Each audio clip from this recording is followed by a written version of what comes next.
بسم اللہ الرحمن الرحیم۔ السلام علیکم ناظرین، اسلامی سچے واقعات جاننے کے لیے اس چینل کو ضرور سبسکرائب کریں۔ اللہ تعالیٰ نے حضرت ہود علیہ السلام کو قوم عاد پر نبی بنا کر بھیجا۔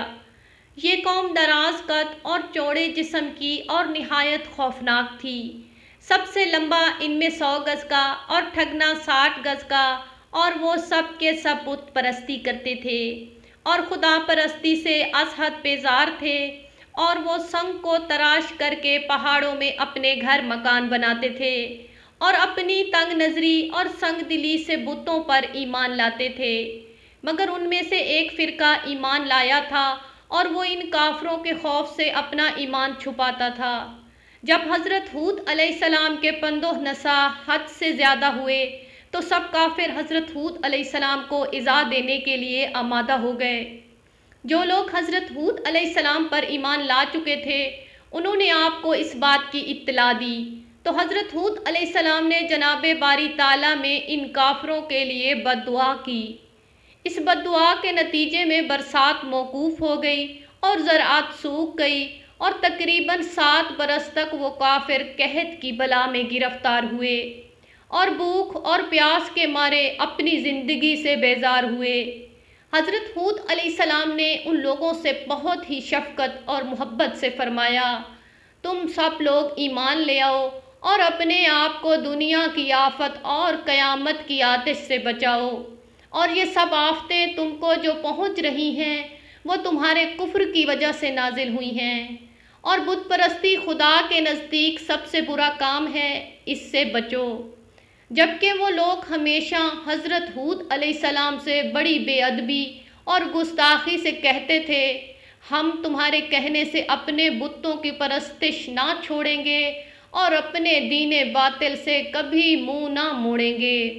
اور اس زمانے کا یہ دستور تھا کہ جس پر بھی کوئی بڑی مشکل آتی تھی یا وہ کسی سخت مہم میں مبتلا ہو جاتا تھا تو وہ حرم مکہ جا کر التجا کرتا تھا اور جناب الہی میں نہایت عاجزی کرتا تھا، لہٰذا اس کی دعا قبول ہوتی تھی۔ ان دنوں ایک قوم مکہ میں رہتی تھی اور اپنے تئیں شریف اور رئیس مکہ اور سردار مکہ کہلاتی تھی۔ جب لوگ قوم کے ان بلاؤں میں گرفتار ہوئے تو ان میں سے 70 رئیسوں نے مکہ جانے کا ارادہ کیا، تو ساری قوم نے ان کو یہ نصیحت کی کہ مکہ جا کر دعائے استسقاء یعنی بران رحمت مانگنے کی ہر شخص کوشش کرے۔ جب یہ لوگ اپنی مسافتیں اور منزلیں پوری کر کے مکہ پہنچے اور وہاں جا کر معاویہ ابن بکر کے گھر میں اترے تو وہ ان سب لوگوں کے واسطے طعام و شراب کی ضیافتیں کرنے، مجلس عیش و عشرت سنوارنے لگے۔ تو یہ لوگ اپنی بھوک اور پیاس کی مصیبت کو بھول گئے، کہاں کی دعا اور کہاں کا استسقاء۔ وہ سب کے سب دن رات راگ و گانا سننے لگے۔ ادھر ساری قوم نے حضرت ہود علیہ السلام سے کہا، اے ہود، ہم تیرے خدا کو ہرگز نہ مانیں گے۔ اگر تو ہم کو ڈراتا ہے عذاب سے تو کم از کم ہم کو اپنے خدا کو تو دکھا، وہ کیسا ہے جو ہم پر عذاب لائے گا، اور اگر تو نے ہم کو اپنا خدا نہ دکھایا تو پھر ہم تجھے ضرور مار ڈالیں گے۔ یہ بات سن کر حضرت ہود علیہ السلام نے اپنے خدا سے درخواست کی، یا الہی مجھے ان کے ظلم سے بچا، کیونکہ مجھے ان کے ساتھ لڑنے کی طاقت نہیں، شاید یہ لوگ مجھے مار ڈالیں گے۔ اس قوم کے سردار کا نام عاد تھا۔ اس کے زمانے میں زمانہ طوفان تک 700 برس گزر گئے تھے، اور قوت اس کی اس قدر تھی کہ اگر پتھر پر پاؤں مارے تو اپنے زانوں تک اس میں گھس جاتے، لیکن سب کے سب نافرمان تھے اور اپنی زبانوں سے یہ کہتے تھے، ہم سے زیادہ قوت والا کون ہے۔ جناب باری تعالیٰ سے حکم ہوا، اے ہود، وہ 70 آدمی جو تجھ پر ایمان لائے ہیں ان کو اپنے ساتھ لے کر پہاڑ پر جا رہو۔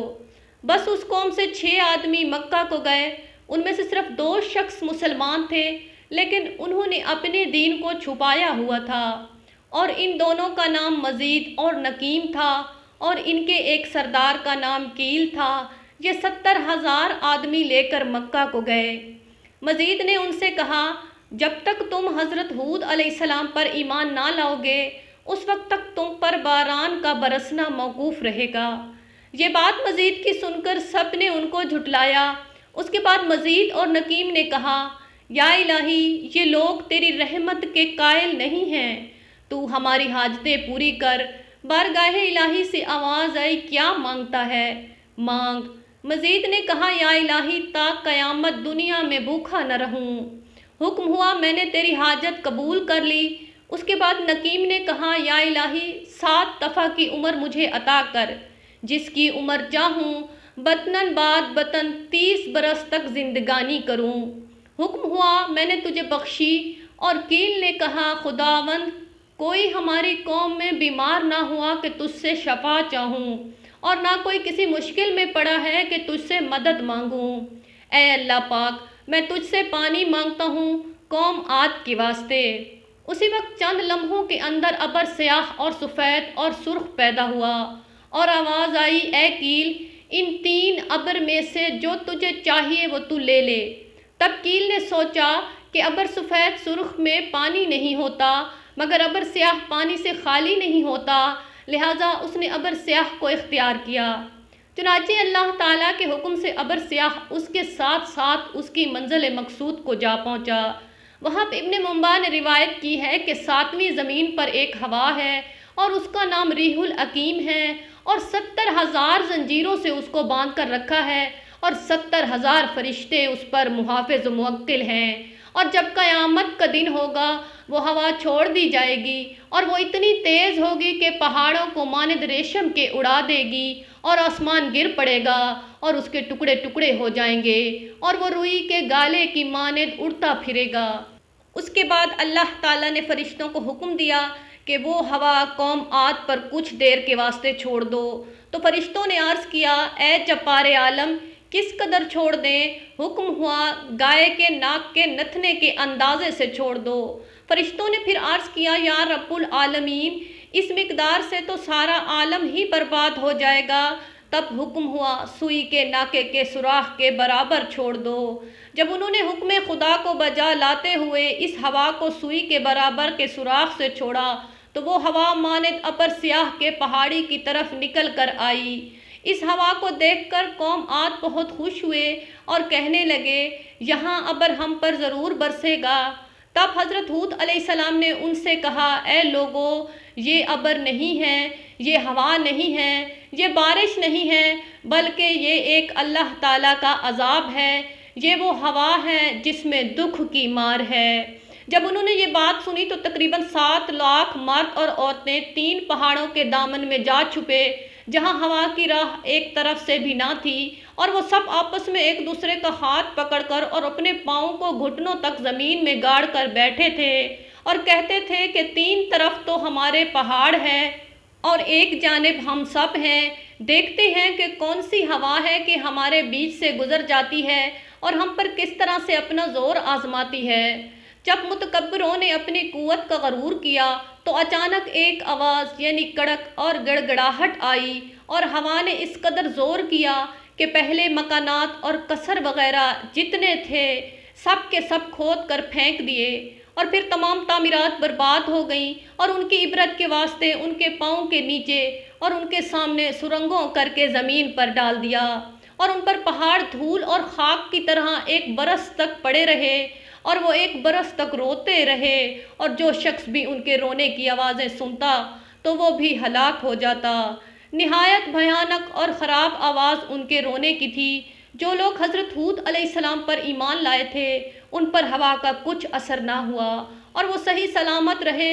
جو شخص اللہ کا ہو جاتا ہے تو پھر اس کا بھی اللہ ساتھی ہوتا ہے۔ اس کے بعد حضرت ہود علیہ السلام تقریباً 400 برس تک زندہ رہے، اور اس کے بعد دنیا فانی سے رحلت فرمائی۔ ناظرین، اگر ویڈیو اچھی لگے تو چینل کو ضرور سبسکرائب کریں، ویڈیو کو لائک کریں اور شیئر کریں۔ شکریہ۔